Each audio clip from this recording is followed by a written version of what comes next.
Selamat siang teman-teman, ini suaraku kedengaran nggak? Aman, aman. Untuk share screen-nya,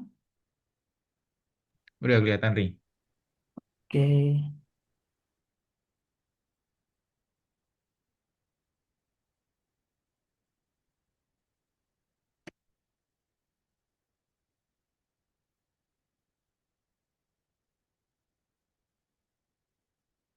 Oke, ini aku mulai aja langsung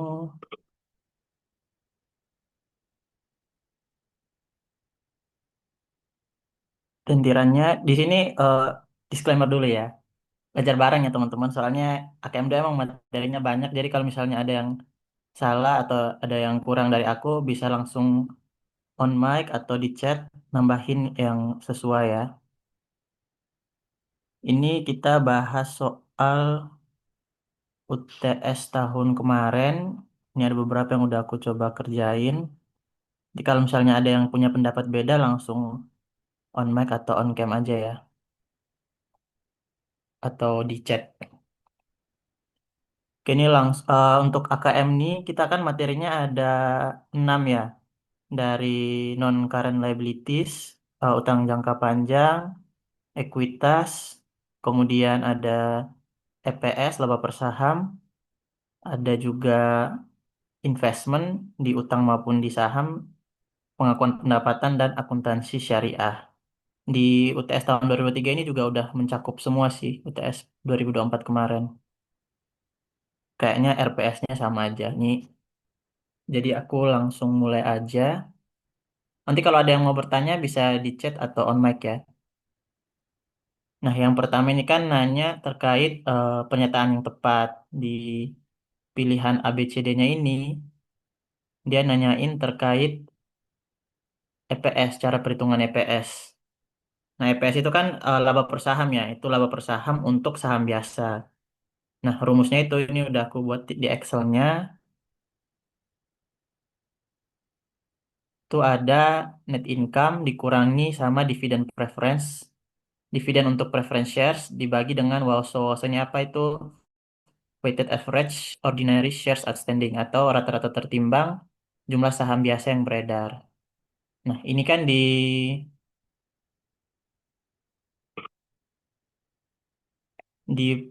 pernyataan yang pertama di poin A itu di sini EPS dihitung dengan cara membagi laba setelah pajak. Laba setelah pajak ini net income berarti dengan jumlah rata-rata seluruh total saham yang beredar selama 1 tahun. Ini udah benar, tapi ada pernyataan tambahan baik saham biasa maupun saham preferen. Nah, itu nggak benar ya, karena yang beredar itu cuma dihitung saham biasa aja. Jadi ini udah pasti salah. Terus yang B, ini dihitung dengan cara membagi jumlah laba setelah pajak atau net income dengan jumlah rata-rata saham biasa yang berada selama 1 tahun. Nah, ini benar, tapi sebenarnya lebih lengkapnya lagi laba setelah pajak dikurangi sama dividen preference shares. Terus yang C itu salah juga karena dia ngitungnya juga laba sebelum pajak, terus pembaginya itu saham biasa maupun saham preferen. Yang D juga salah karena hitungnya dari laba sebelum pajak. Jadi yang benar B ya teman-teman. Kayak ini B. Eh, Oke, lanjut di nomor 2. Ini cara memperhitungkan weighted average number atau yang tadi WASO tadi dengan dalam rangka perhitungan basic IPS. Nah, ini aku udah rangkum.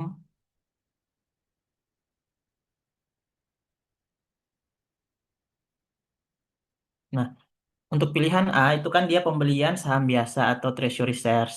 Itu sifatnya mengurangi saham biasa, jadi udah pasti dia mempengaruhi dong. Sedangkan yang di soal ditanya kecuali.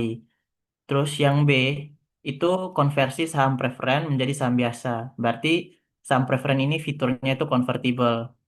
Makanya kalau saat dikonversi udah pasti menambah jumlah saham biasa. Jadi itu mempengaruhi. Terus yang C itu dilakukan share split. Share split kan berarti dari misalnya 1 ke 2, berarti dari sahamnya yang kita punya 1 jadi 2 kali gitu saham biasanya yang beredar. Makanya itu udah pasti juga menambah saham biasa yang beredar. Nah, yang D ini cuman penerbitan convertible preference shares.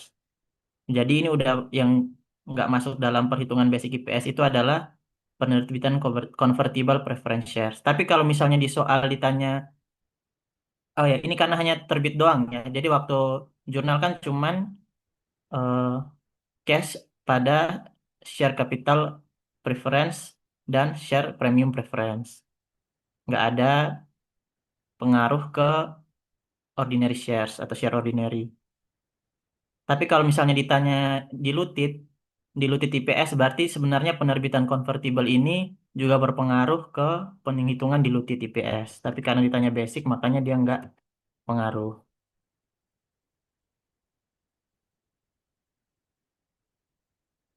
Nah, untuk nomor 3,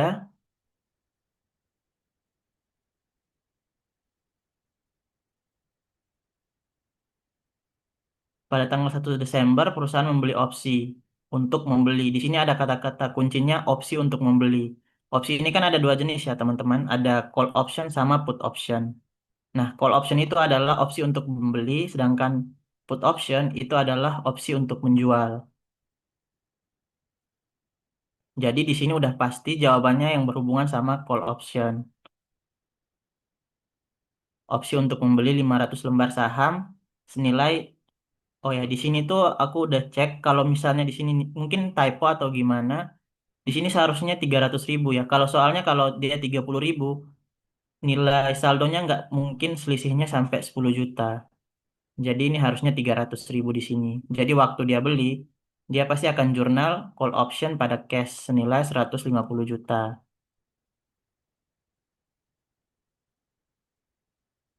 Nah, ketika ada perubahan hak, itu kan kadaluarsanya 1 April. Nah, di 31 Desember, dia harus menyesuaikannya ke nilai fair value. Nah, kan itu turun ke 280.000 per lembar. Kita kan tadi punya 500.000. Nah, 500.000, 500 lembar.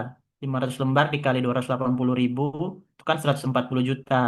Berarti kita ada loss 4, senilai 10 juta kan selisihnya. Makanya kita harus menjurnalnya unrealized holding gain or loss pada income pada call option senilai 10 juta. Kan ini yang benar C.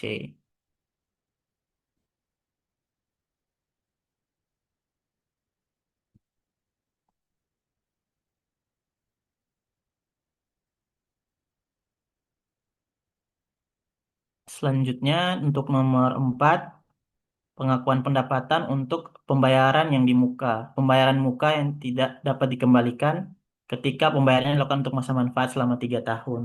Nah, ini kita kembali ke konsep awal. Kalau di akuntansi kan ada prinsip ini ya, cost, matching cost against revenue ya.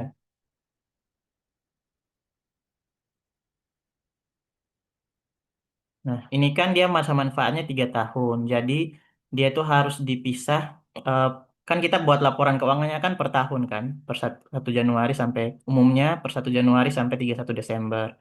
Jadi pasti kos yang dikeluarkan pun itu cuma 1 tahun. Sedangkan kita dapat pendapatannya 3 tahun. Makanya untuk pembayaran di muka, itu dialokasikannya itu sepanjang periode manfaat. Sepanjang periode di mana kita mendapatkan manfaat atau kita dari sisi pemberi manfaat kita melakukan kewajibannya kita.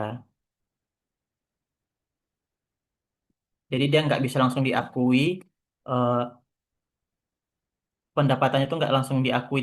Misalnya 3 tahun ini bayarnya 300.000, nggak langsung bisa diakui 300.000-nya, tapi harus diakui per tahunnya itu 100.000 100.000.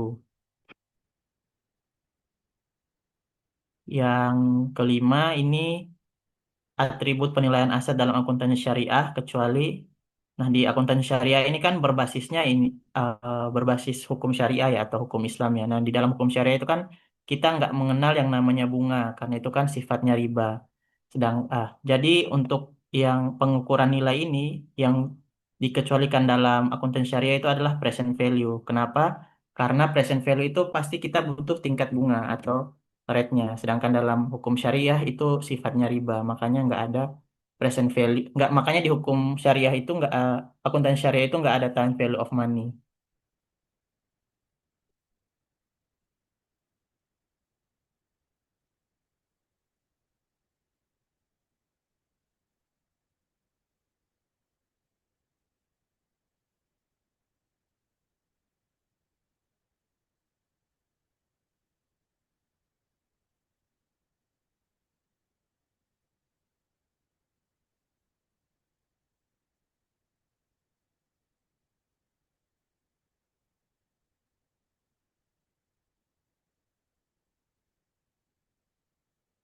Oke, ini untuk PG-nya cuma 5 nomor.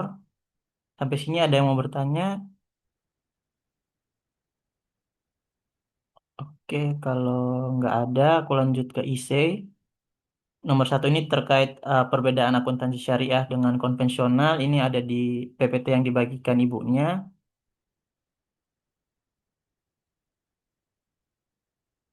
Ada 4 terkait dasar hukum, dasar tindakan, orientasi, dan tahapan operasional. Itu 4 perbedaannya. Kemudian nomor 2 ini terkait akad mudharabah. Nah, dalam mudharabah itu kan nanti akan ada dana awal yang biasanya dikasih sama apa ya namanya? Ini pemilik modal. Sedangkan bank itu kan sebagai mudaribnya. Nah, ketika pemilik modalnya ngasih ke bank itu dia dicatat sebagai apa? Investasi kah? Sebagai liabilitas kah atau ekuitas atau sebagai unsur lain. Nah, kalau di PPT ibunya itu dicatat sebagai dana syirkah temporer. Kenapa? Karena dana modal akad itu dia sifatnya seperti tadi di hukum syariah itu nggak mengenal adanya bunga. Makanya dia nggak bisa masuk ke liabilitas. Karena liabilitas itu kan kita menjanjikan adanya pengembalian pokok beserta bunga. Terus yang kedua, dia itu juga nggak masuk ekuitas karena ketika si pemilik modal menyetor, itu dia nggak ada hak kepemilikan yang timbul. Bukan kayak saham. Kalau kita nyetor saham biasa itu kan kita dapat hak voting ya, atau kayak preference pun kita dapat hak dividen. Nah ini nggak ada, dia nggak ada hak kepemilikan yang timbul.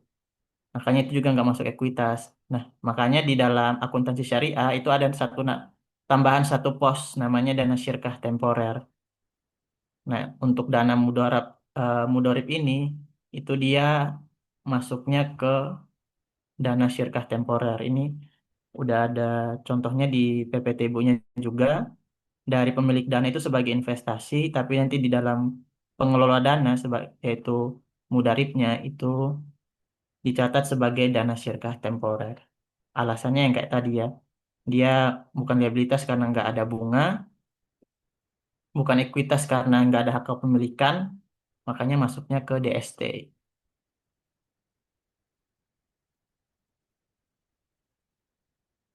Yang nomor 3 ini terkait revenue recognition, di mana si Ponjai Salon ini dia menawarkan jasa potong rambut 50, krimbatnya 60. Berarti kalau total keduanya dijalankan itu kan 110 kan. Nah, tapi dia ada buat satu paket jasa gitu. Kalau pakai keduanya hanya bayar 100.000. Nah, ini kan dalam revenue recognition ada berbagai macam cara ya. Ada 3 cara yang adjusted market price, ada yang margin plus, sama ada yang sisa atau apa ya nama satu metodenya. Ini karena diketahui nilai keduanya, makanya kita nanti pakai yang adjusted market price aja.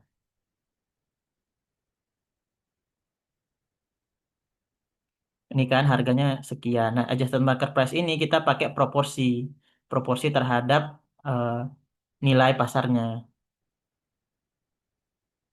Untuk potong rambut itu kan proporsinya dari 110 ini kan berarti kalau dari totalnya itu berarti 45%. Krimbatnya nanti dapatnya 54%. Jadi 60 per 110.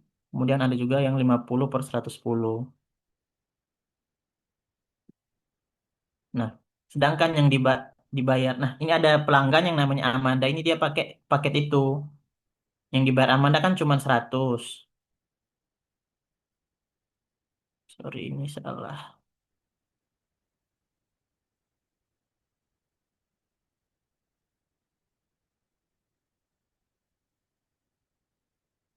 Nah, yang dibayar Amanda kan 100 kan, berarti 100.000 dari proporsi 45% untuk potong rambut, dapatnya 45.000, 45.000 sekian, krimbat pun 54% dapatnya 54.000 sekian. Ketika di jurnal, ini sebenarnya kalau di jurnal langsung aja sih cash pada service revenue nilainya 100.000. Tapi karena kita ngikutin soal, kita pisah service revenue yang potong rambut sama yang krimbat, biar kelihatan eh, pengakuan pendapatan dari masing-masing jasa. Cash yang kita terima kan 100.000 untuk Amanda. Dari service revenue potong rambut dapatnya 45.000, dari Krimbat dapatnya 54.000. Nah, di lain sisi ada juga pelanggan yang namanya Nada. Nada ini dia cuman Krimbat aja. Nah, Krimbat ini nilainya 60.000. Makanya langsung aja cash pada service revenue Krimbat 60.000. Tapi di sini ada satu jasa lagi, yaitu jasa pijat. Nah, tapi jasa pijat ini nilainya tuh nggak ada, dan dia tuh sifatnya eh, dia melekat di setiap jasa yang diberikan sama penjasa loan. Makanya itu dia nggak bisa, kita nggak ada data, pertama nggak ada data marketnya, kita nggak ada data marginnya juga, terus nilai sisanya juga nggak ada, makanya itu kita anggap sebagai jasa yang melekat terhadap semua jasa yang diberikan penjasa loan. Jadi nggak ada pengakuan pendapatan untuk jasa pijat. Untuk PG dan SI kira-kira gimana teman-teman? Ada yang mau bertanya?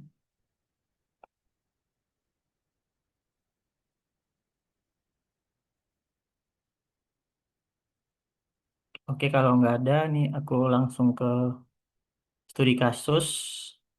Ini yang pertama terkait IPS atau laba per saham, earning per share. Di sini diminta buat jurnal khusus untuk transaksi tanggal 1 April terkait penerbitan bonds, kemudian ngitung weighted average number atau WASO-nya, kemudian ada ngitung nilai beban bunga sama tentukan IPS basic dan diluted-nya.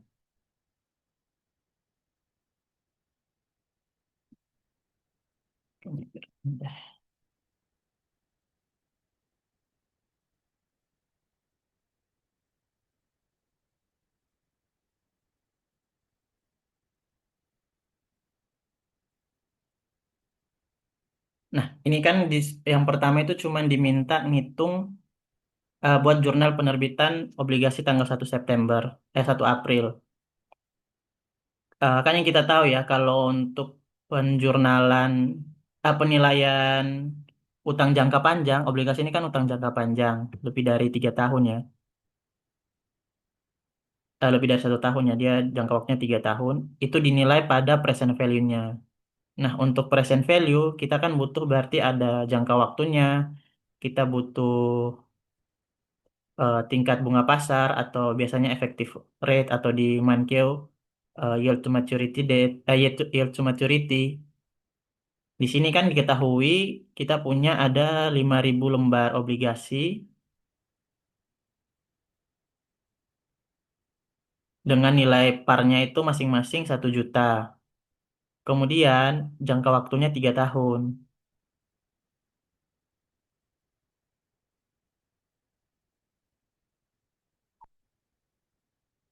Ini ya, nominalnya berarti kan satunya kan 5.000.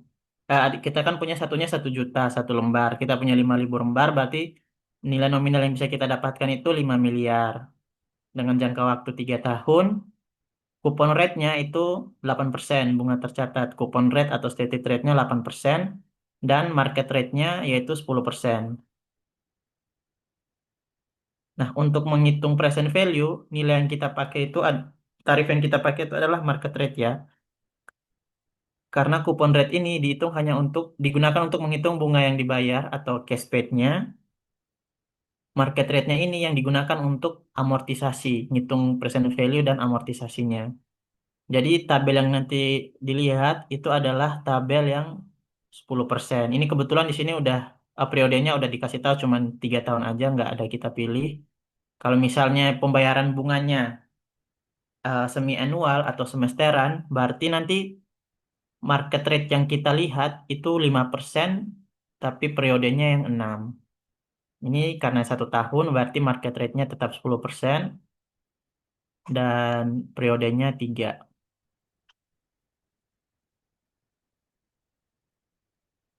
Nah, untuk ngitungnya, karena ini bonds ya, utang ya. Utang kan nilainya itu ada dua, ada yang dari nilai pokok sama nilai bunganya. Jadi kan kita udah dapat nih pokoknya 5M sama kayak ini.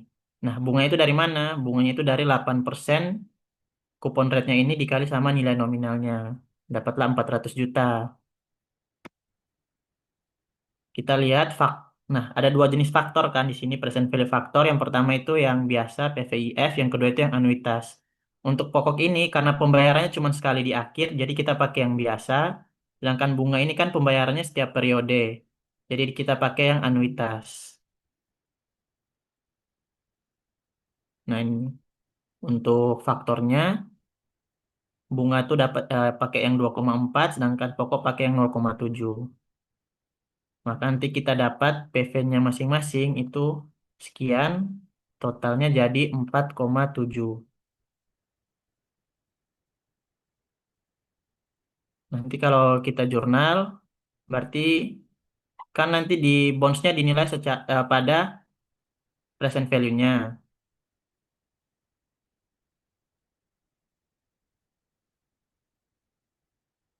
Oh ya, sebentar. Di sini kita lihat dulu ya.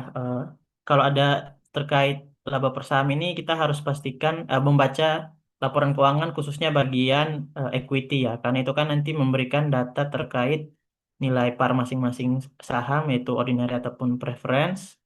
Kemudian setiap kali dia menerbitkan bonds ataupun share preference, kita lihat dia ada fitur tambahan lainnya nggak? Nah, di 1 April ini kan dia terbitkan bonds. Tapi bondsnya ini punya fitur tambahan yaitu konversi. Namun,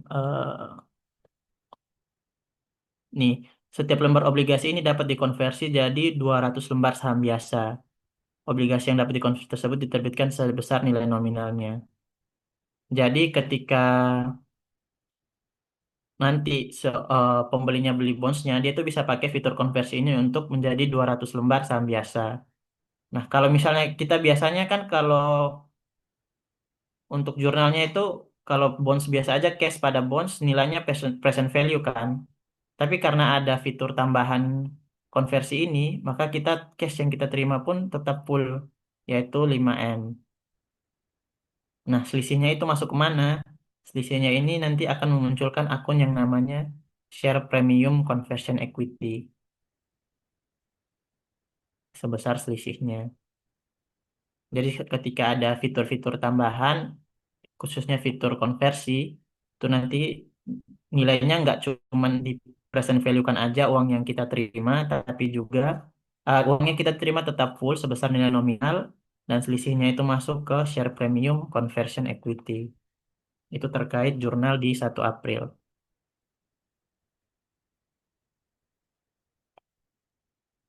Nah, jurnal yang nomor 2 itu penghitungan weighted average-nya rata-rata tertimbang. Nah, untuk rata-rata tertimbang ini yang kita butuhkan adalah data pertama itu adalah data saldo awal kan 31 Desember 2022 berarti saldo awalnya itu kan saldo awal tahun untuk 2023 ya. Saldo awal di tahun 2023 share capital ordinary-nya. Karena Wausa ini kan cuma ngitung ininya kan ordinary shares saham biasanya. Nah, di tahap pertama itu kita harus input beginning balance-nya dulu. Nilainya sesuai yang ada di laporan laporan neraca akhir tahun sebelumnya. Ini kan nilainya 10 juta nih. 10 juta yang beredar kan yang issued. Sebenarnya kalau yang lebih apa ya? Lebih pas yang harusnya digunakan itu yang outstanding. Cuman di sini kan karena yang issued ini bisa terdiri dari treasury maupun outstanding. Treasury kan nggak dipakai untuk perhitungan. Tapi karena di sini nggak dikasih tahu outstandingnya berapa, jadi kita asumsi aja issued ini sama dengan outstanding. Itu data pertama. Kemudian kita punya transaksi yang berikut. Yang pertama itu 1 April. 1 April ini kan cuma terbitkan convertible bonds. Ini nggak berpengaruh ke perhitungan saham biasa. Yang 1 Mei ini juga hanya menerbitkan menjual hak opsi untuk membeli. Berarti ini call option kan. Ini juga nggak ngaruh karena cuma hanya penerbitan opsi aja. Nggak ada eksekusinya. Bahkan di sini udah dikasih tahu belum terdapat opsi yang dieksekusi sepanjang tahun 2023. Nah, 1 Juni menerbitkan saham biasa. Ini udah pasti pengaruh dong. Jadi dia ada issued di tanggal 1 Juni. Nilainya berapa? Nilainya 1.200.000 lembar. Bukan nilai, sorry, lembarannya. Berarti sekarang yang kita punya outstandingnya itu yang awalnya 10 juta bertambah 1.200.000 jadi 11.200.000. Kemudian di 1 Juli perusahaan memerlukan pembelian kembali atas saham biasa yang beredar sebanyak 1 juta lembar. Ini pembelian kembali berarti masuknya treasury kan? Berarti ini pengaruh juga nilainya 1 juta lembar yang ditarik berarti mengurangi outstandingnya sebesar 1 juta. Makanya outstandingnya jadi 10.200.000. Di 1 Agustus ada konversi. Nah, di laporan keuangannya kan jelas ya, preference share preference-nya ini atau saham preferennya ini sifatnya convertible juga. Satu saham preferen itu dapat dikonversi jadi 50 saham biasa. Nah, di 2023 1 Agustus 50% dari total saham preferennya itu dikonversi menjadi saham biasa. Berarti ada kejadian conversion. Ini ngaruh dong karena nambah peredaran saham biasa. Nilainya berapa? Nilainya berarti 50% dari saham preferen yang beredar 50.000 dikali dengan 50 ordinary shares. Karena satu saham preferen itu sama dengan dapat dikonversi jadi 50 saham biasa. Makanya hasilnya 1.250.000 ini menambah total outstanding. Di 1 September ini ada dividen. Dividennya ada yang dividen saham atau share dividen, dividen cash untuk preferen dan dividen cash untuk pemegang saham biasa.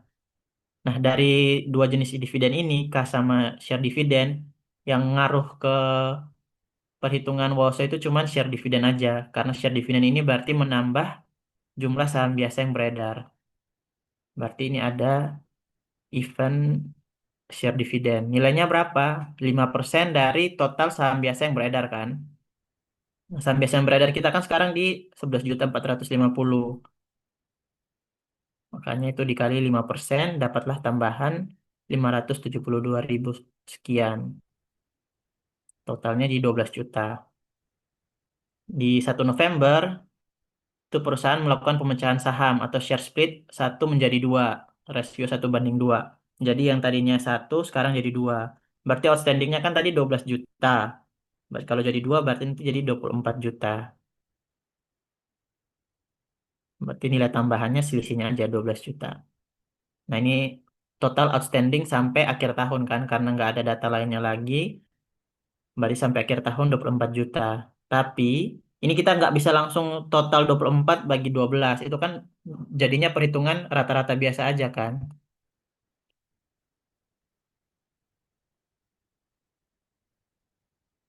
Ini ada yang bertanya, bisa lihat soal model gini di mana ya? Ini maksudnya gimana ya, Harumi?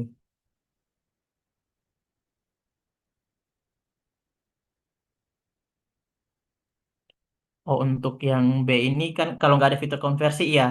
Kalau nggak ada fitur konversi, dia nggak eh, nilainya itu cuman cashnya pada bonds payable senilai percent value-nya.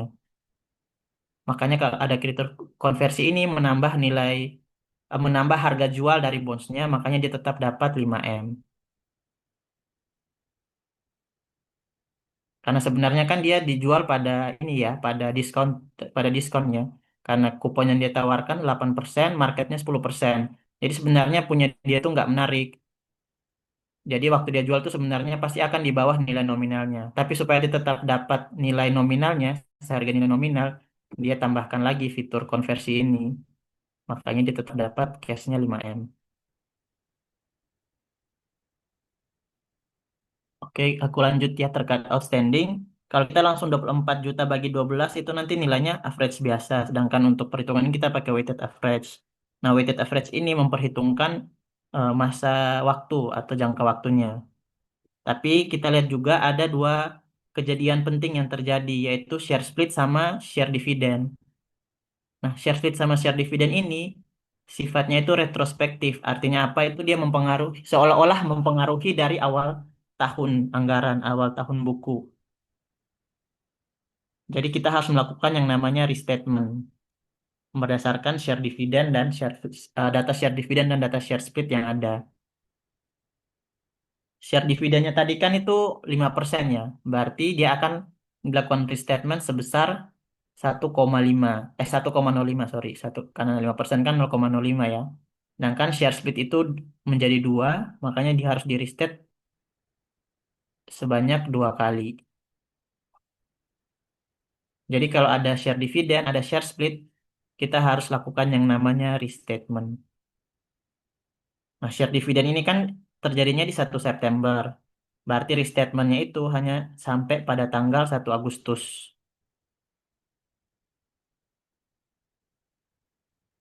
Ini ya, sampai 1 Agustus aja. Karena setelah share dividen kan udah sesuai, nilainya udah sesuai share dividennya kan. Udah sesuai 1,05-nya. Nah, untuk share split itu di 1 November. Berarti untuk restatementnya sampai tanggal 1 September. Nah, sudah lakukan restatement. Setelah itu, seperti yang tadi aku bilang, untuk weighted ini memperhitungkan jangka waktu atau yang biasanya disebut fraction of year. Nah, untuk event saldo awal, itu kan dia bertahan dari bulan Januari, 1 Januari sampai 31 Mei ya.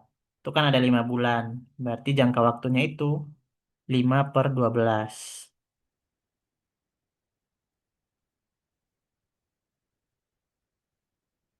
Untuk penerbitan saham baru itu kan di Juni.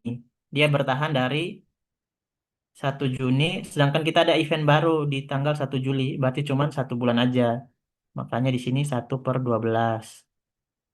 Nah, untuk pembelian saham biasa atau treasury, pembelian kembali itu juga cuma dari 1 Juli ke 1 Agustus.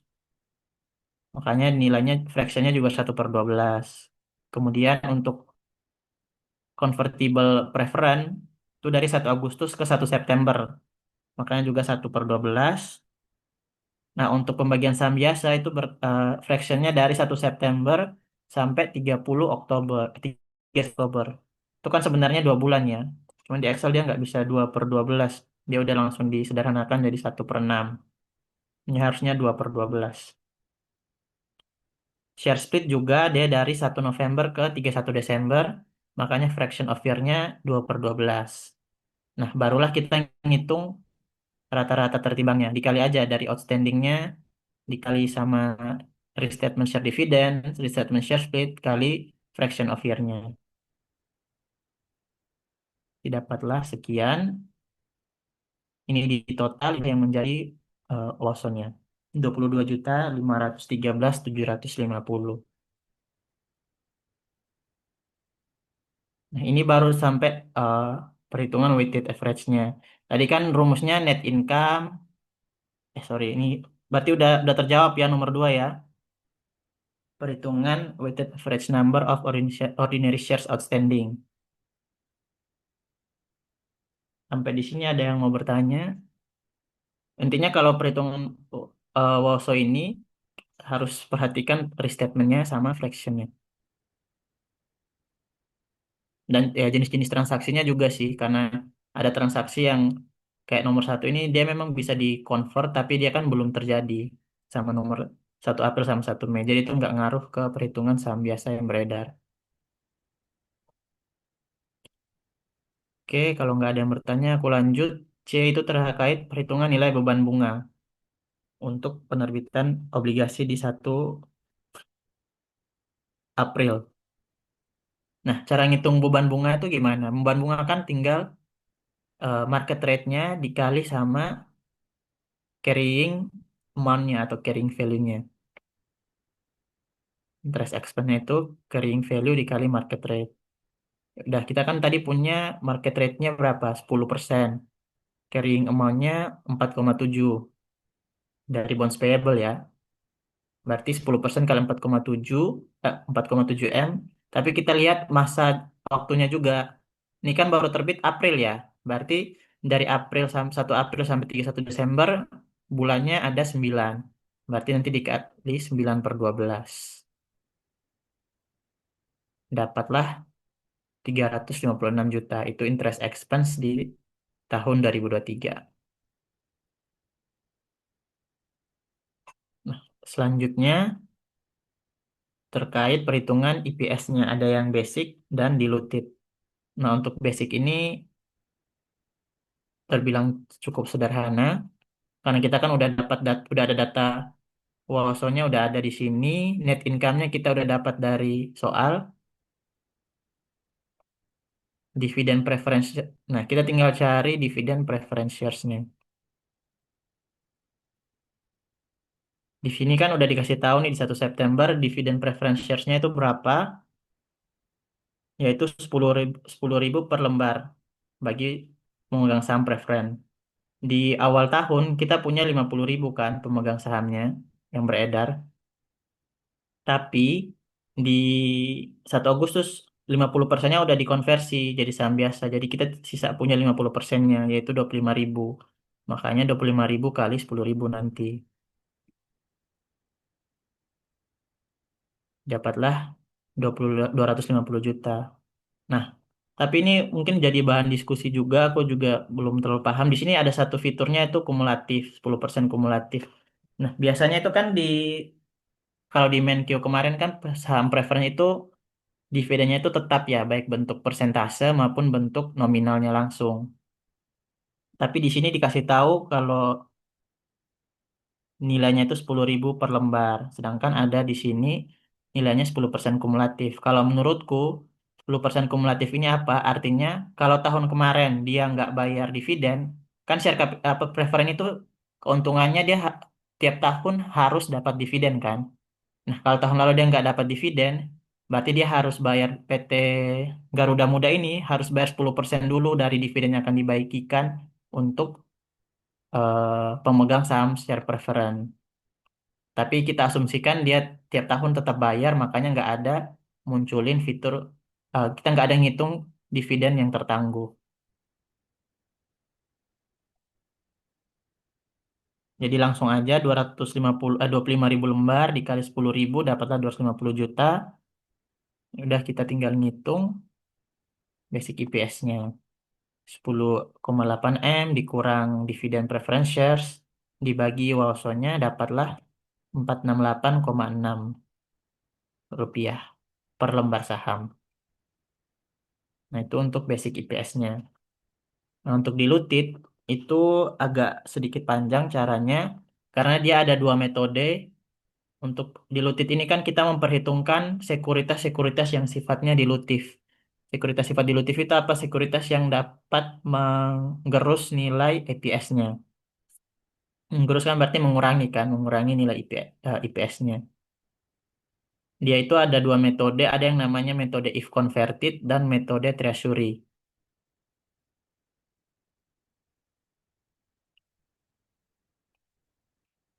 Di soal kita punya ada tiga jenis sekuritas dilutif. Yang pertama itu convertible bonds. Dari awal tahun kita udah punya ini convertible share preference. Terus 1 April kita ada convertible bonds dan 1 Mei kita ada hak opsi. Tiga jenis ini disebut sekuritas dilutif karena ketika misalnya dieksekusi itu mempengaruhi saham biasa sehingga peredaran saham biasa sehingga mengurangi IPS-nya. Jadi kita harus ngitung satu-satu. Tadi kan aku bilang metodenya if converted. Jadi metode if converted ini apa? Artinya seolah-olah ketika sekuritas dilutif ini diterbitkan, dia langsung dikonversi. Jadi seolah-olah aja ngitungnya. Yang pertama convertible preference shares.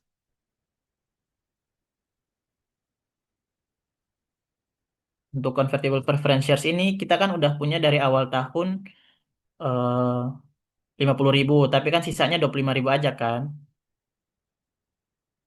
Berarti nanti kita punya tambahan saham biasa yaitu 25.000 dikali 50. Karena satu saham preferen dapat dikonversi jadi 50 saham biasa. Kemudian kalau misalnya si preference shares ini udah dikonversi, maka kita waktu ngitung basic IPS-nya itu kan rumusnya dikurang dividen preference shares kan, berarti kita nggak akan ada pembagian dividen ke saham preferen. Makanya nanti kita ngitung juga tambahan net income-nya 250 juta. Kalau nggak ada share preference ini, berarti kita kan nggak akan membagikan dividennya ke mereka, maka itu akan menjadi net income-nya kita yaitu 250 juta. Yang kedua yaitu convertible bonds. Nah, untuk convertible bonds, tambahan saham biasanya tuh dari ini kan, satu bonds itu dapat dikonversi jadi 200. Makanya nanti dikali aja 5.000 yang kita terbitkan dikali 200 lembar saham biasa. Dapatlah sejuta. Kemudian tambahan, oh ya, tambahan net, dia juga ada tambahan net income bonds ini. Dari mana? Kalau kita nggak ada bonds, kita nggak ada kewajiban bayar bunga. Makanya nilainya itu, tambahan net income-nya itu dari interest expense setelah dikurangi atau setelah pajak atau net tax 20%. 20% ini udah ada di soal ya. Income tax-nya 20%. Jadi kan kita punya tadi interest expense di 2023 356 kan. Nah, setelah pajaknya itu berarti 80%-nya dikali 356 tadi. Dapatlah 285 sekian. Ini kenapa harus dikurangi pajak? Karena kalau misalnya kita nggak ada bayar bunga, berarti itu kan masih tetap di penghasilannya kita. Nah, penghasilannya itu kan sebelum jadi net income dikenakan ini dulu kan, dikenakan pajak dulu kan. Makanya harus dikali 20 selisihnya net tax dulu. Sedangkan kalau preference shares, dividen ini itu dibagi setelah net income, makanya kita nggak perlu perhitungkan pajaknya. Kalau bunga kan dikasih sebelum net income, kalau dividen kan setelah net income. Oke, lanjut. Dan yang ketiga itu terkait hak opsi. Nah, untuk dua ini itu pakai metode if converted. Untuk hak opsi itu pakai metode treasury. Jadi seolah-olah nanti uang yang kita dapat dari hak opsi ini dipakai untuk membeli saham biasa yang beredar. Nah, uangnya berapa yang kita dapat? Kita lihat kembali di soal di 1 Mei itu. Di 1 Mei itu dia akan nerbitin 100 lembar. Satu lembarnya itu 4.400. Berarti nanti uang yang didapatnya itu 440 juta kan? 4.400 kali 100.000 lembar. Nah, selanjutnya harga pasar saham waktu itu adalah 5.500. Berarti dari 440 juta ini berapa sih saham biasa yang bisa dia akuisisi kembali atau treasury? Tinggal dibagi aja 440.000 dibagi 5.500. Dapatlah 80.000. Nah, ketika dia melakukan hak opsi, dia kan bisa bisa dapatkan tambahan saham biasanya 100.000 kan? Karena hak opsi ini dapat membeli saham satu lembar. Berarti akan ada tambahan 100.000 saham biasa. Tetapi dari uang yang dapat dari hak opsi tadi dia beli 80.000. Nah, selisihnya itu yang menjadi tambahan saham biasa untuk perhitungan Walsonnya nanti. Jadi itu selisihnya. Jadi dari hak opsi dia menerbitkan 100 bar saham. Uang hasil hak opsi dibeli treasury shares besar 80.000. Berarti kan sisanya 20.000 yang masih beredar di pasaran atau outstanding. Makanya tambahan saham biasanya 20.000. Oke, lanjut. Nah, tadi kan kita punya dua kejadian penting nih, ada share dividend sama share split. Nah, itu juga ngaruh ke perhitungannya, karena kita harus lakukan restatement lagi. Untuk restatement, ini aku langsung aja kali 2,1 kan, 1,5 kali 2, 2,1 ya. Jadi tambahan saham biasanya. Kemudian kita perhitungkan fraction of year-nya. Untuk saham preferen itu, kan kita udah punya dari awal tahun ya, makanya pasti 12/12. Untuk Convertible bonds itu kan kita punya dari April jadi 9/12. Untuk hak opsi itu dari Mei jadi 8/12. Nanti dapat tambahannya itu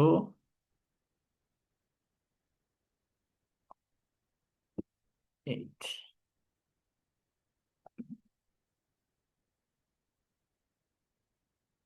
Nah ini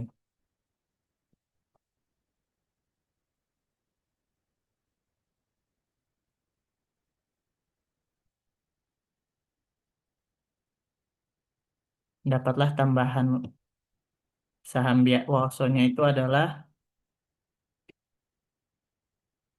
4 juta sekian.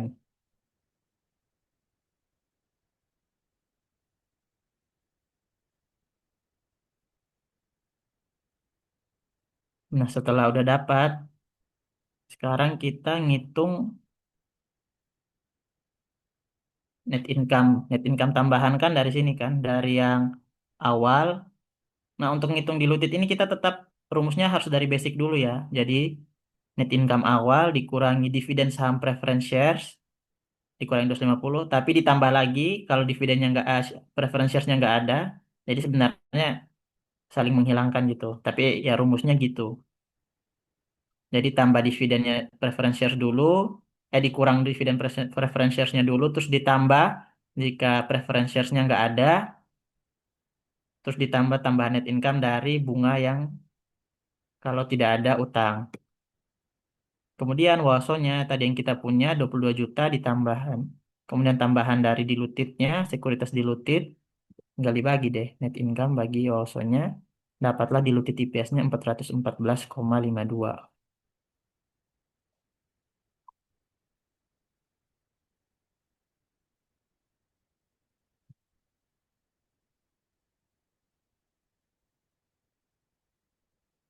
Ini hak opsinya udah aku kali dua kok.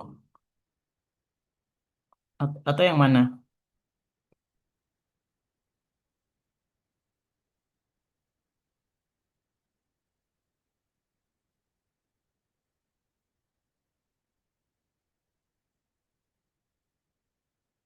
Oh ya, oke.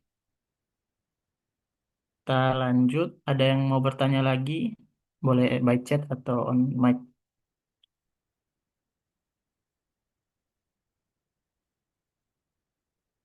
Jadi untuk soal IPS-nya ini kemungkinan besar pasti wawasannya keluar terus dan itu harus memperhatikan restatement kalau ada kejadian share dividend dan share split.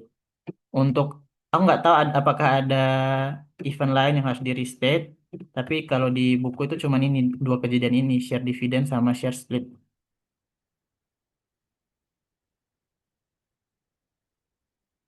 Perhitungan bunganya itu cuman ini interest expense-nya itu kan carrying value kalau market rate kan. Kalau kita buat tabel amortisasi kan CA-nya kan di sebelah kanan kan. Terus ada interest expense, cash paid, amortisasi, interest expense sama cash paid. Interest expense-nya itu kan didapat dari market rate dikali sama CA terakhir, carrying value. Nah, carrying ini kan baru 2023 nih, berarti carrying value-nya sesuai harga awal, PV awal 4,7 dikali 10%, dikali karena terbitnya baru April, makanya 9/12. Kemudian terkait tambahan net income untuk bonds, ini kan kalau misalnya bondsnya nggak ada, berarti nggak ada bayar nggak ada bayar bunga. Berarti bunganya itu kan bisa menjadi tambahan net income. Tapi kenapa kita harus memperhitungkan tax? Karena pembayaran bunga itu dilakukan sebelum pajak. Sedangkan kalau dividen ini kita nggak memperhitungkan tax karena pembayarannya itu setelah pajak.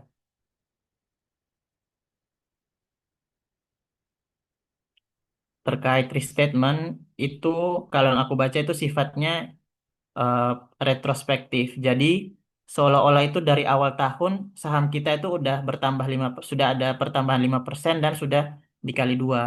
Makanya kita harus walaupun kejadiannya udah di akhir-akhir tahun ya di September sama November, tapi dari awal tahun waktu menghitung WAOSO rata-rata tertimbang, kita harus memperhitungkan adanya share dividen 5% dan share split 2 kali 2 kali. Makanya dari kejadian awal tahun itu kita melakukan restatement sampai di mana kejadian itu sebelum kejadian itu terjadi. Ini kan share dividennya 1 September, berarti sebelumnya di 1 Agustus. Itu restatement share dividen.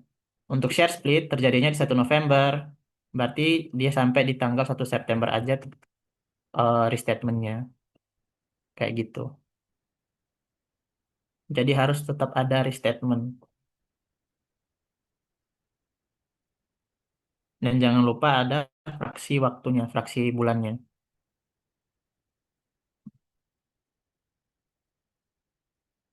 Masih ada lagi nggak terkait bab EPS?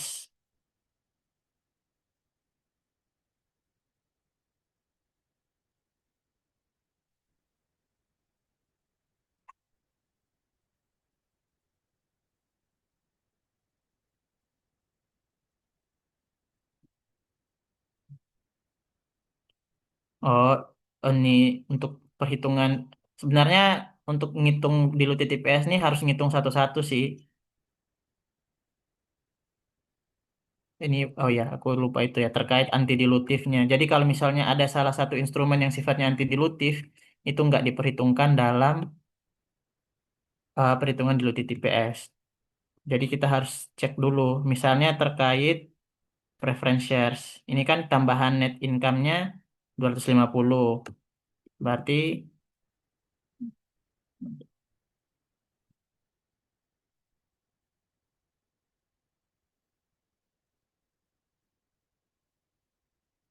nah tadi kan aku bilang dilutif itu sifatnya kan menggerus EPS ya.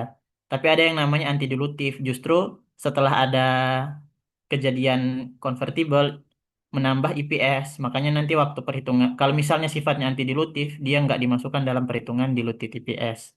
Contohnya yang ini ya, preference shares. Kita kan punya tambahan net income 250 dan wasonya 2625. Berarti coba kita bagi, itu dapatnya di 95. Itu kan masih kurang dari ini ya, dari basic IPS yang kita punya. Berarti dia sifatnya anti dilutif. Dilutif, sorry. Kemudian untuk convertible bonds, tambahan net income-nya sekian. Bosonnya ini 181, masih di bawah basic IPS juga. Berarti sifatnya anti dilutif. Nah, kalau untuk hak opsi ini aku nggak tahu cara ngitungnya ya, karena nggak ada tambahan net income. Di buku juga cuma jelasin terkait bond sama preference shares aja. Jadi karena keduanya, anggaplah hak opsi ini pun sifatnya dilutif, maka nggak ada anti dilutif. Jadi semuanya diperhitungkan dalam perhitungan diluted EPS.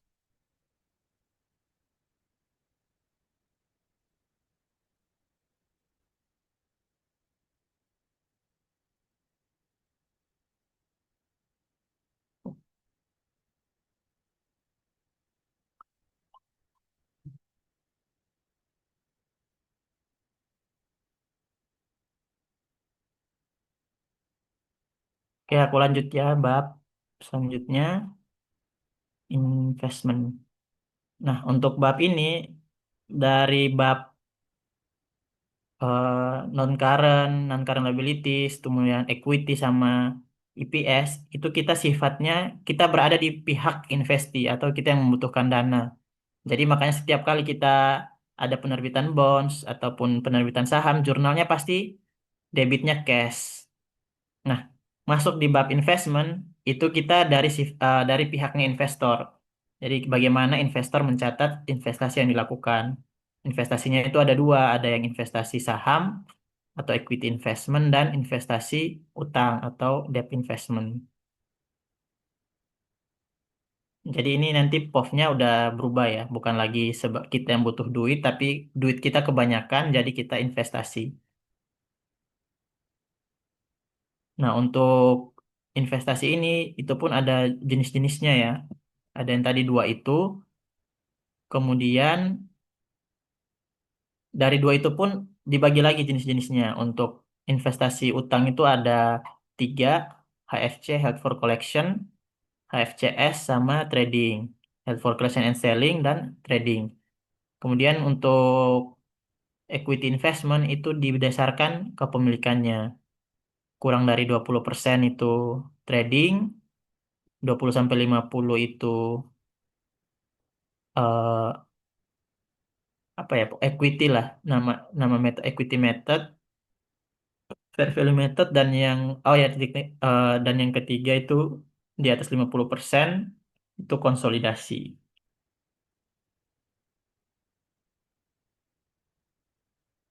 Oke, ini coba kita lihat soalnya. Tahun 2021 PT Budaya. Berarti kita dari pihak PT Budayanya ya. Disuruh buat jurnal terkait seluruh investasi. Nah, di sini aku nggak tahu typo atau gimana, tapi menurutku typo karena tanggalnya 1 Februari, tapi diterbitkan 1 Maret, dan nanti di akhir jatuh temponya itu di 1 Maret. Jadi menurutku yang benar itu per tanggal 1 Maret. Tapi kalau misalnya ada teman-teman yang punya ide lain atau mungkin, oh emang benar 1 Februari, bisa on mic atau chat ya.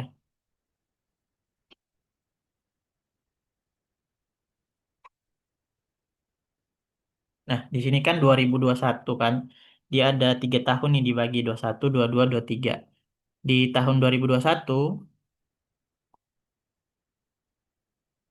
itu kejadian pertama 1 Maret 2021, di mana ada PT Kalimantan, dia menerbitkan 1.000 lembar obligasi tanpa bunga. Berarti tidak 0% bunganya, disertai dengan waran 2 tahun. Nilai obligasinya itu parnya 1 juta. Kemudian warannya ini dapat ditukarkan jadi 10 lembar saham biasa dengan nilai sekian. Nah, ini kalau bab sebelumnya kita akan jurnal, kita butuh data yang ini. Tapi karena kita di bab investasi, jadi data yang kita butuhkan justru yang paling terakhir ini. Kita beli 400 lembar obligasi dengan nilai 356. Dan perhatikan juga tujuannya apa ya, karena setiap tujuan itu beda cara pencatatannya. Di sini kan tujuannya dimiliki sampai jatuh tempo atau diperjualbelikan, berarti HFCS.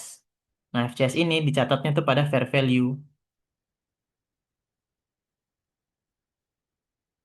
Berarti di awal tuh kan kita beli 400 lembar dengan harga 356 di 1 Maret. Gini ya, jadi kita justru cashnya di kredit karena berkurang, debt investmentnya karena utang dalam bentuk obligasi, makanya namanya debt investment. Nah, tapi namanya bonds itu kan ada dicatat pada PV-nya ya. Ini 356 ini udah PV-nya. Nah, kita tuh nggak tahu, kita harus lakukan amortisasi kan. Oh ya, HFCS ini cara pencatatannya itu adalah kita amortisasi dulu, baru kita sandingkan sama fair value-nya. Kalau HFC, Held for Collection, itu nilainya cuman pada amortisasi aja. Kalau trading, itu cuman pada fair value-nya aja. Nah, FCS ini gabungan. Jadi, nilainya harus diamortisasi dulu, baru di fair value-kan. Oleh karena itu, kita butuh eh, interest faktornya. Present value interest faktornya berapa, untuk dapatkan tarifnya berapa. Kita kan udah punya data-data ini nih. Yang pertama, present value-nya masih satu saham kan 8 ini ya. Kita belinya 356 juta untuk 400. Berarti satuannya 890. Nilai par per satu, sorry bukan saham, obligasi. Nilai par satu obligasi itu 1 juta. Berarti present value faktornya, interest faktornya, karena ini tanpa bunga, berarti pembayarannya cuma 1 kali ya. Berarti yang kita lihat yang biasa aja, bukan yang anuitas. Tinggal bagi aja 890 bagi 1 juta, dapatlah 0,89. Dengan N2, periodenya 2 tahun, berapa sih rate-nya? Kita lihat di tabel present value. 0,8 di periode 2 nilai 0,89 itu ada di market atau rate-nya 6%. Berarti kita dapat tarifnya itu di 6%. Ini penting untuk perhitungan amortisasi nanti. Jadi walaupun kita dari segi investor, kita tetap mencari present value faktornya. Lanjut di tanggal 31 nilai pasarnya itu udah menjadi 950. Berarti kita harus lakukan penyesuaian lagi. Tapi yang tadi kayak aku bilang, untuk HFCS ini kita harus ngitung amortisasi dulu, baru ke present value.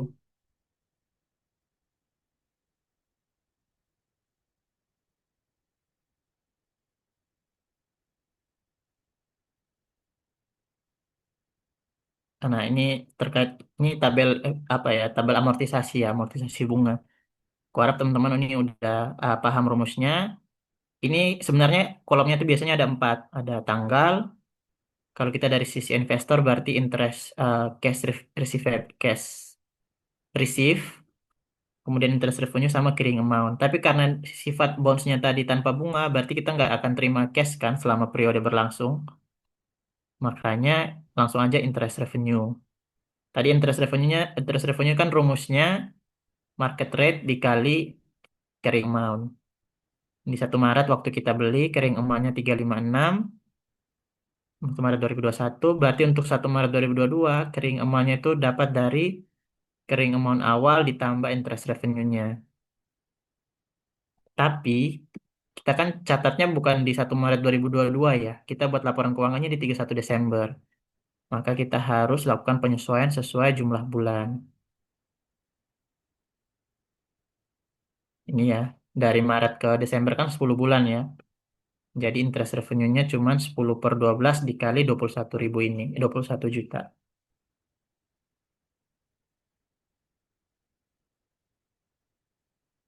Nah, ini baru penyesuaian amortisasi. Kita lanjut ke penyesuaian fair value-nya. Nah, untuk fair value-nya ini kita kan punya data nih ya. Fair value-nya kan 950. Kita pegang 400 lembar. Berarti 950 ribu dikali 400 dapat 380. Dan carrying amount sekarang itu adalah carrying amount awal 356 ditambah amortisasi sampai 31 Desember 17.800. Selisihnya itu yang harus kita adjust melalui akun fair value adjustment. Karena hasilnya positif di awal, ini pertama kali ya kita adjustment, hasilnya positif berarti fair value adjustmentnya di debit. Kita akan mengakui unrealized gain. Jadi jurnalnya fair value adjustment pada unrealized holding gain or loss equity di kredit karena kita gain senilai selisihnya 6.200.000. Untuk unrealized gain ini ada yang equity, ada yang income. Kalau equity ini untuk HFCS itu masuknya ke equity, kalau untuk trading itu masuknya ke income. Nah, equity ini dia langsung diperhitungkan ke AOCI, kalau yang income dia perhitungannya di other income di laporan laba rugi.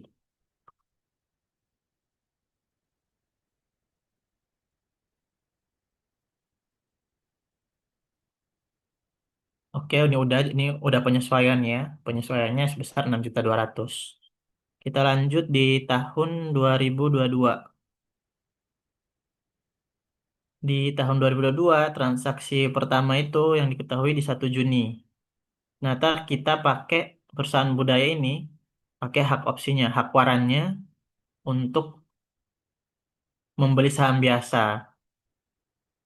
Tapi kan waran ini kan sifatnya menjamin pemegangnya itu untuk membeli di bawah harga pasar. Dan ini udah dikasih tahu ya, dijamin dengan pembelian harganya itu 20 ribu. Jadi satu waran dapat ditukarkan untuk 10 lembar dengan harga 20 ribu. Udah ini kita langsung jurnal aja. Kita kan punya 400 waran dikali 10 karena satu waran dapat 10 kali harga 20 ribu. Berarti kita punya investasi ekuitasnya lagi, equity investmentnya 80 juta. Kita nggak peduli di sini share capital kah? Soalnya kan pasti ordinary-nya 3 ribu, premiumnya share capitalnya 3 ribu, premiumnya 17 ribu. Tapi karena kita dari sisi investor, kita nggak peduli apa yang dicatat sama investee. Waran itu kayak sertifikatnya gitu. Jadi dia cuman sertifikat yang menjamin kita belinya tuh di harga berapa gitu. Kalau hak opsi ya haknya, jenisnya.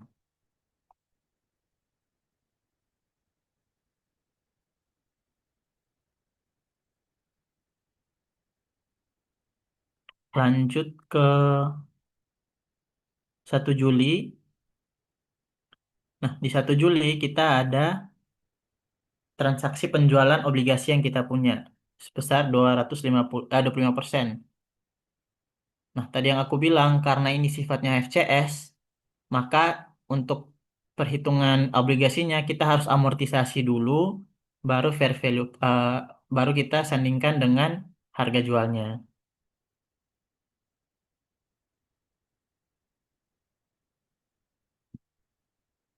Nah, amortisasinya berapa? Coba kita cek ya. Ini kan di sini dibilang jualnya 25%. Nah, yang kita punya itu, nah, kita kan udah punya tabel amortisasi nih sebelumnya. 22 di ini kan udah di Juli nih, berarti udah masuk periode yang ini kan? Karena ini kan di Maret 2022. Berarti amortisasinya udah masuk periode yang ini, periode yang terakhir. Nah, 22 juta ini kan untuk 100% dan 12 bulan. Sedangkan yang kita jual ini cuma 25%, itu pun dari Maret ke Juli. Berarti cuman Maret 4 bulan. Makanya kita harus kali amortisasinya itu kita kalikan 25% dan dikalikan jumlah bulannya 4 bulan. Dapatlah amortisasinya. Kemudian kita cari carrying amount-nya berapa yang mau dijual. Carrying amount terakhir kan di sini nih 377. Tapi yang kita jual cuma 25%, makanya dikali 25% dulu, terus ditambah amortisasi yang barusan kita hitung tadi. Dapatlah carrying amount yang mau dijual, kita sandingkan dengan harga jualnya. Karena harga jualnya lebih rendah, berarti kita ada loss dong. Loss-nya senilai 886. Nah, berarti kita jurnal amortisasinya dulu, debt investment pada interest revenue, kemudian kita jurnal penjualannya yang nilainya loss. Kita terima cash 953.400 kali. Oh ya, ini kan 25% ya yang kita jual. Kita kan punya 400, berarti yang kita jual 100 lembar kan. 25% dari 400, 100 lembar. Dapatlah sekian, 953.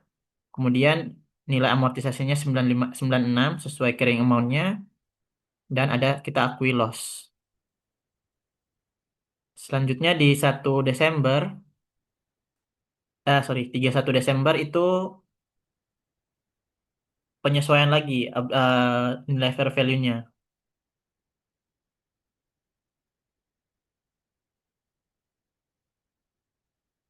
Penyesuaian nilai fair value-nya ke 1 juta. Tapi yang tadi aku bilang kita harus amortisasi dulu.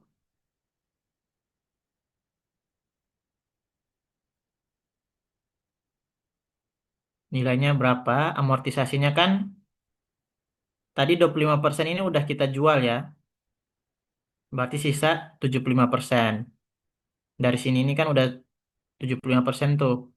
Kemudian dari Maret sampai Desember kan 10 bulan. Makanya nilainya 10 dikali 75% kali jumlah waktunya 10/12. Itu amortisasinya.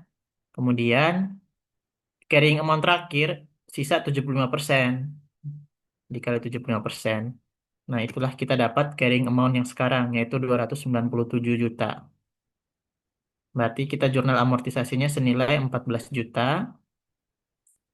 Setelah itu kita fair value-kan lagi ke harga 1 juta.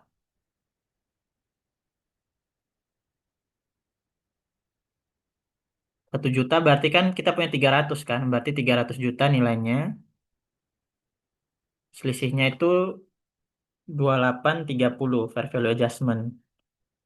Jadi kita untung 2830. Tapi Yang kita catat di jurnal itu bukan 2830 karena sebelumnya kita punya saldo fair value adjustment-nya 6.200.000. Kalau kita ngelihat gini aja kita untung kan 2.800.000. Padahal sebelumnya kita punya saldo 6.200.000. Nilainya turun dari 6.200.000 ke 2830. Nah, itulah yang akan selisih nilai itulah yang akan kita jurnal. Jadi kita nggak langsung masukkan 2830 tapi selisih nilainya sebesar 3370. Kalau kita buatkan di account-nya nanti kayak gini ya.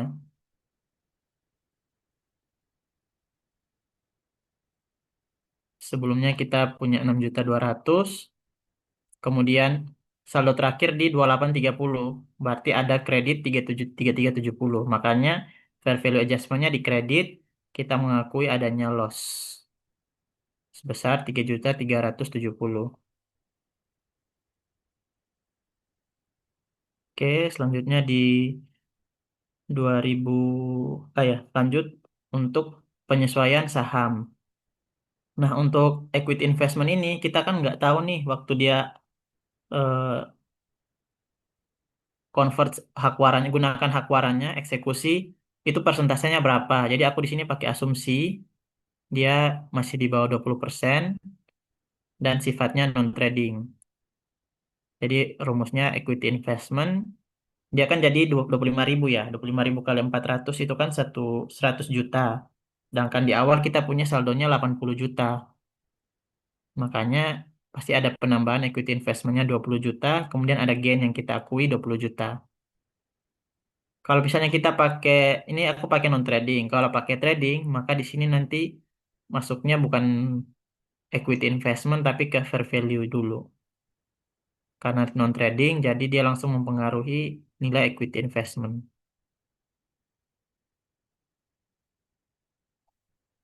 Oke, lanjut. Oke,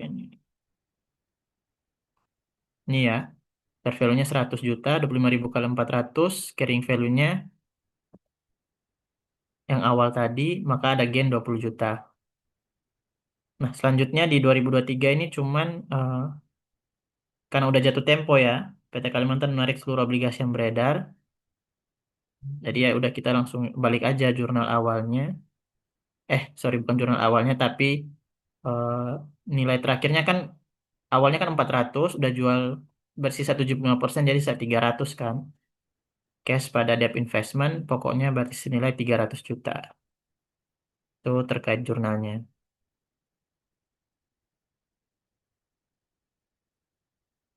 Lanjut disuruh buat laporan laba rugi tahun 2021 dan 2022. Laba rugi komprehensif ya. Kalau komprehensif berarti kita ada bagian tambahan yaitu terkait comprehensive income berupa unrealized. Yang pertama kita ngakuin di 2021 ada other income and expenses. Itu dari apa? Kita lihat di 2021 ini kan ada interest revenue 17 juta. Oke, itu aja interest revenue-nya 17 juta.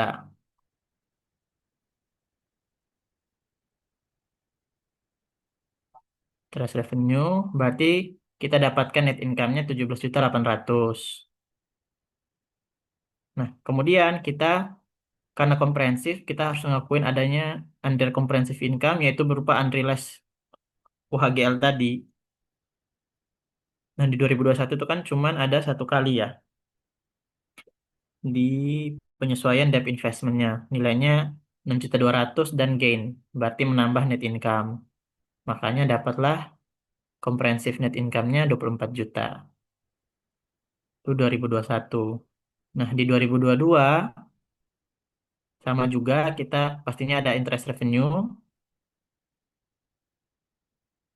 Kemudian jangan lupa kita ada loss juga. Loss ini kan masuknya di income statement ya. Jadi kita akan ngakuin loss, mengurangi nilai interest revenue-nya, dapatlah net income-nya sekian. Kemudian kita masukkan other comprehensive income, Ada dua, yaitu dari penyesuaian debt, itu rugi, dan penyesuaian equity itu untung. Dapatlah ada comprehensive net income-nya 31 juta sekian. Lanjut, kita buatkan laporan posisi keuangan neraca. Di tahun 2021, akun-akun yang mempengaruhi neraca ini apa? Ada debt investment, ada cash, itu aja. Oh ya, HFCS ini nanti dicatat di neraca itu dengan nilai fair value-nya ya. Jadi, ini ya, cash-nya itu kita minus 356 karena kita beli debt investment. Kemudian debt investment kita catat sesuai fair value-nya. Fair value-nya di 2021 kan 950 dikali 400. Dapatlah total asetnya yang mempengaruhi total aset dari transaksi-transaksi ini adalah 24 juta. Kemudian kita langsung ke ekuitas karena nggak ada utangnya di sini ya. Debt di sini bukan utang tapi investasi. Yang pertama ekuitasnya itu dari apa? Dari return earning-nya. Return earning kan dari net income ya. Net income-nya itu dari 2021 17.800.000. Kemudian ada AOCI. Karena ini tadi UHGL equity. Jadi AOCI-nya kita masukkan ke ekuitas 6.200.000. Dapatlah 24 juta. Ini balance ya. Lanjut di 2022,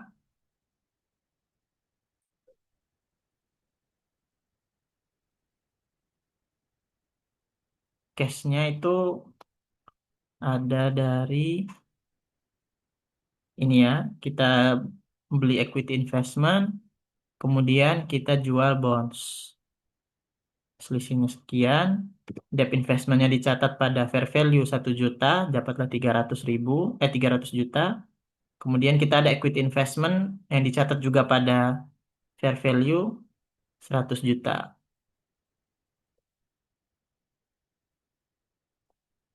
Kemudian ada equity, RE-nya, RE-nya kan dari net income tahun sebelumnya, sorry, dari RE tahun sebelumnya ditambah net income tahun ini. Kemudian ada OC juga. OC yang tahun ini dari UHGL di 2022. Selisihnya dapat sekian. Ini aku nggak tahu kenapa nggak balance. Apa mungkin karena ada transaksi lain makanya nggak balance. Cuman harusnya sih harusnya balance. Tapi untuk penyusunan laporan keuangan demikian. Kira-kira ada yang mau bertanya?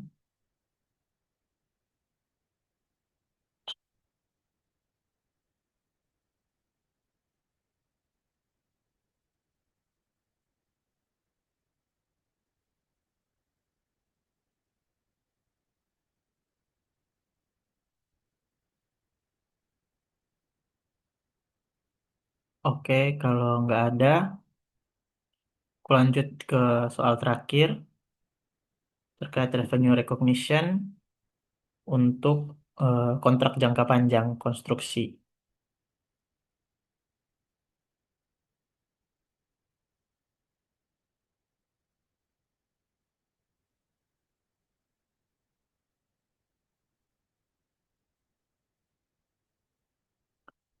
Kalau aku waktu penarikan obligasinya itu pakai harga ini, harga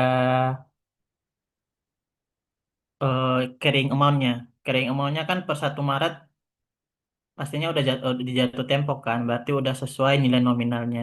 Makanya cash pada debt investment nilainya 300 juta. Gimana ada yang kalau ada yang pendapat lain boleh.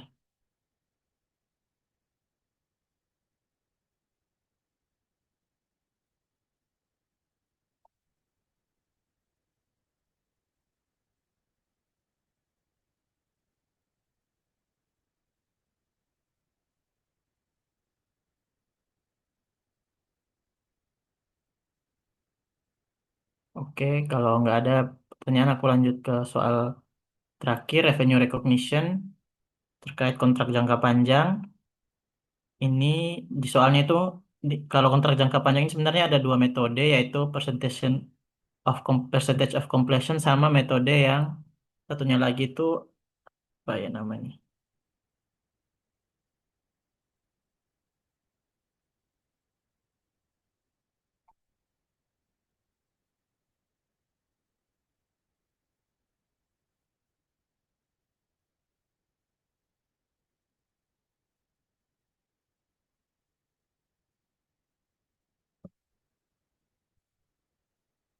Nah, metodenya ada dua, percentage of completion sama cost to cost. Kalau percentage of completion ini pengakuan pendapatannya itu sesuai persentase penyelesaian. Kalau cost to cost pengakuannya itu di akhir setelah kewajiban kinerja terlaksanakan. Jadi setelah seluruh cost-nya itu sudah dilakukan, sudah dikeluarkan, baru diakui pendapatan. Nah, untuk soal ini pakai percentage of completion. Jadi kita lihat dulu soalnya di sini ada harga PT Bogor, PT 1 mengontrak PT 2. Jadi PT 2 ini sebagai kontraktornya, harga kontraknya 4M. Berarti revenue yang nanti akan didapatkan PT 2 itu 4M totalnya. Bangun dari 1 Juli 2021 sampai 30 Juni 2023 dengan biayanya itu sesuai tabel. Nah, untuk 2021 kita karena pakai metode percentage of completion, kita harus ngitung biaya masing-masing yang dikeluarkan per tahun untuk mencari persentasenya. Nah, persentasenya itu kan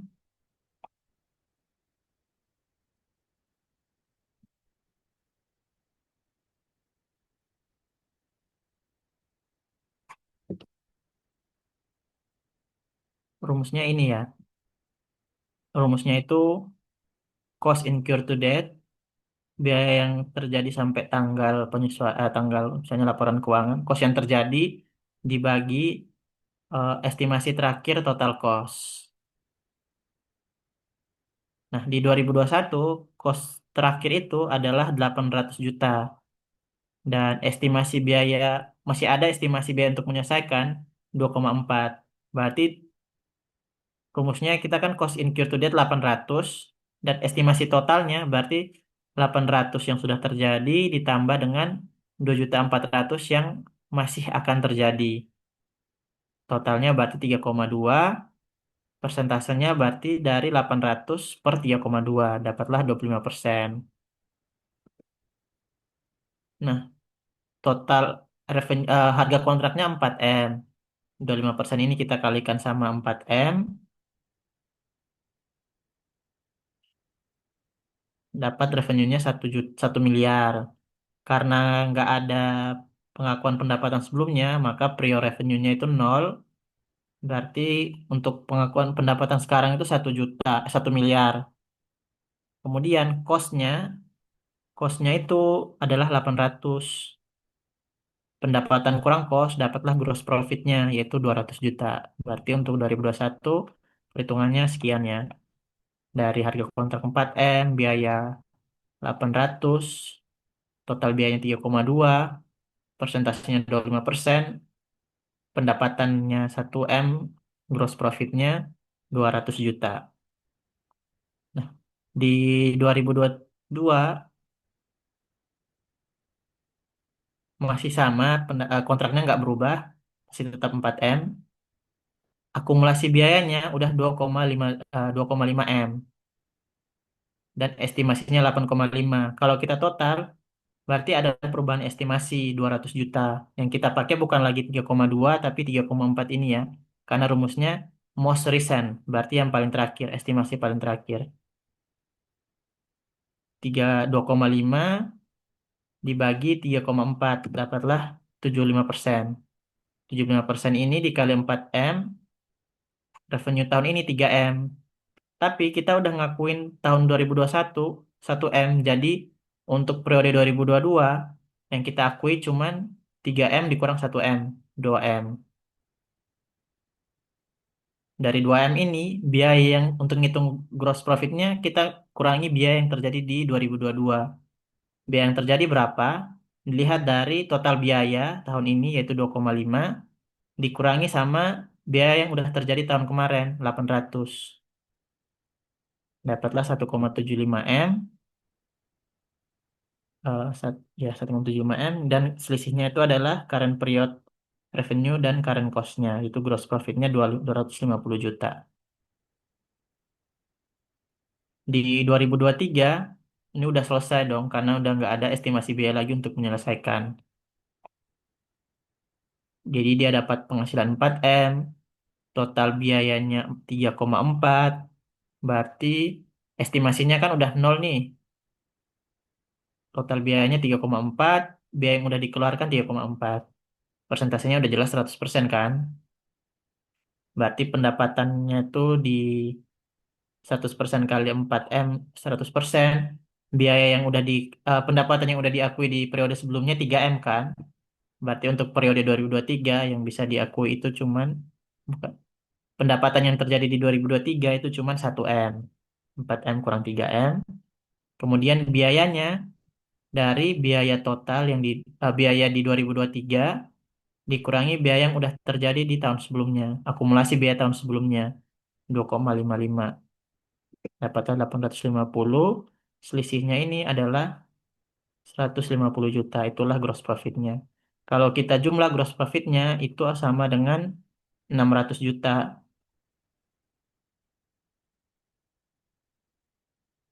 Tuh, 600 juta ini sama dengan total revenue yang kita dapat sesuai real kontrak dikurangi total biaya realisasinya. Sama kan? Berarti ini udah benar. 600 juta. Nah, untuk jurnalnya gimana? Untuk jurnalnya ini plek-ketiplek dari PPT Kieso. Yang pertama itu kita harus pencatatan biaya dulu. Nah, jurnalnya di sini itu adalah construction in process. Sebenarnya aku juga masih belum paham kenapa construction in process, karena ini kan kita sebagai kontraktor ya, jadi bukan construction in process kan nanti di akhir jadi ini ya, jadi building ya, atau misalnya ini bangun apa ya, pabrik ya. Harusnya kalau menurutku harusnya PT satunya yang construction in process, karena yang punya aset kan nanti si PT satu. Cuman di buku PT 2-nya nyatetnya juga construction in process, jadi kita ikut aja. Kemudian kreditnya material atau cash yang dikeluarkan, atau misalnya udah utang juga. Tadi total biaya 2021 kan 8M, 800 juta sekian. Kemudian di 2022 biayanya 2550 kurang 800. Sebenarnya langsung ambil aja dari perhitungannya kita di sini. 1,750. Kemudian di 2023 3,4M kurang 2550, 850. Selanjutnya kita pencatatan tagihan. Kita menagih ke PT satu, berarti AR kan? AR pada billing on CIP. Construction in process. Ini nilainya ikut aja sesuai di soal 600 juta. 2021, 2022-nya 2M, 2023-nya 1,4M. Kemudian kita dapat pembayaran cash pada AR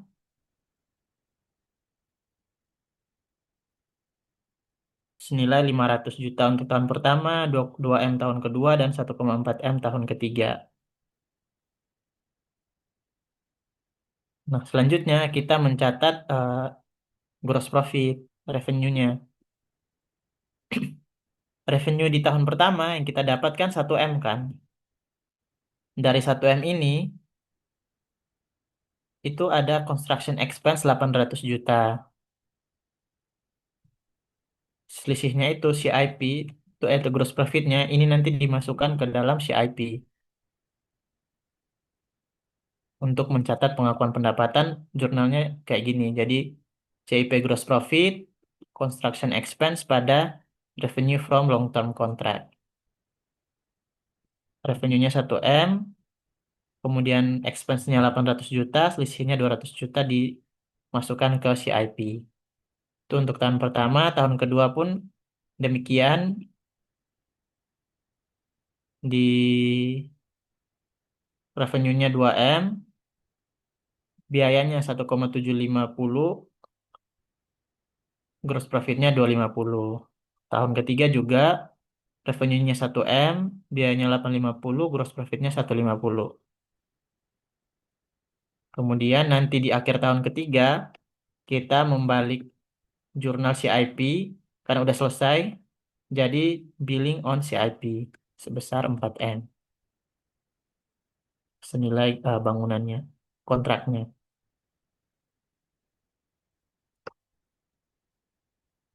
Ini udah, oke, sampai di sini mungkin ada yang mau bertanya.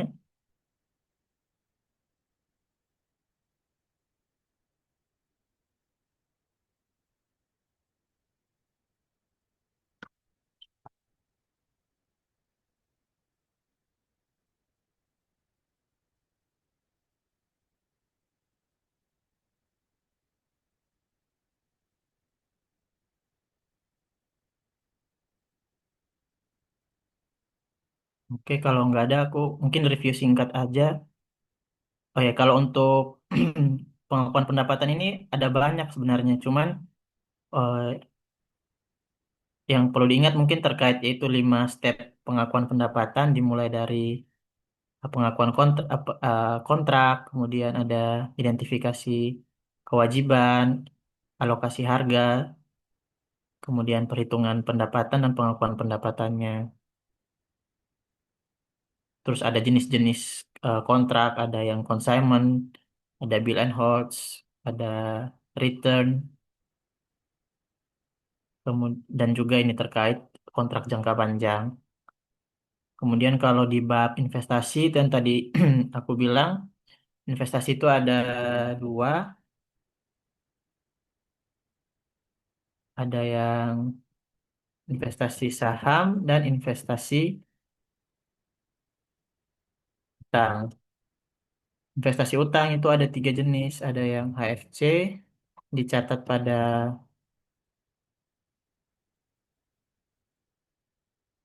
amortize, kemudian ada HFCS, perhitungannya itu amortize dulu, kemudian fair value,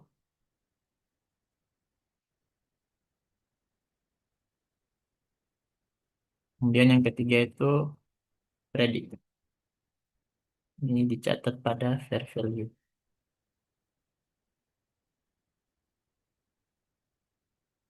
Kalau saham itu juga ada 3 sesuai tingkat kepemilikannya. Ada yang kepemilikan kurang dari 20%,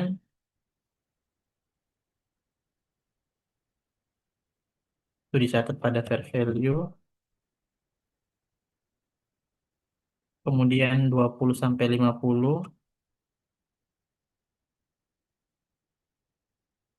itu dicatat fair value juga. Sorry, equity.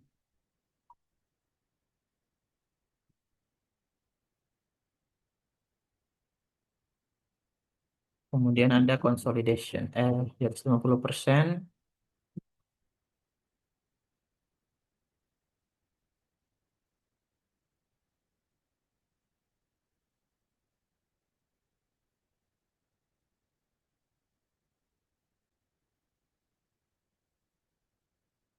Untuk investasi, kemudian untuk EPS terkait ini aja, terkait WASO, terkait basic IPS, terkait diluted,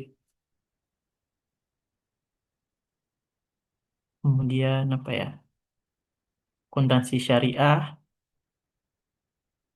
Aku juga belum paham akuntansi syariah itu mungkin terkait ini mudarobah atau murabahah.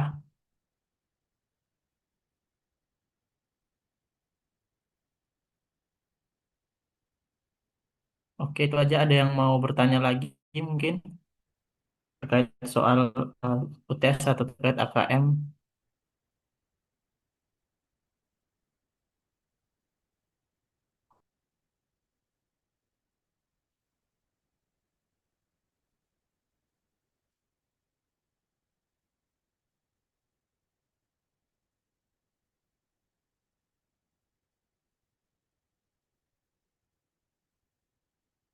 Oke, kalau nggak ada dari akademik gimana, diakhiri aja atau gimana?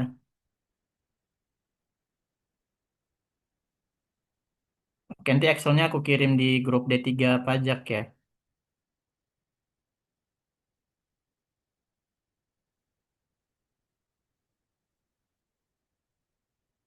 Oke, kalau udah nggak ada, aku akhiri belajar bareng kali ini. Kalau masih ada yang kurang-kurang, mohon dimaafkan. Kalau mungkin ada yang mau diskusi, bisa aja chat aku. Nomorku pasti ada di grup angkatan. Nanti aku kirim Excelnya di grup angkatan.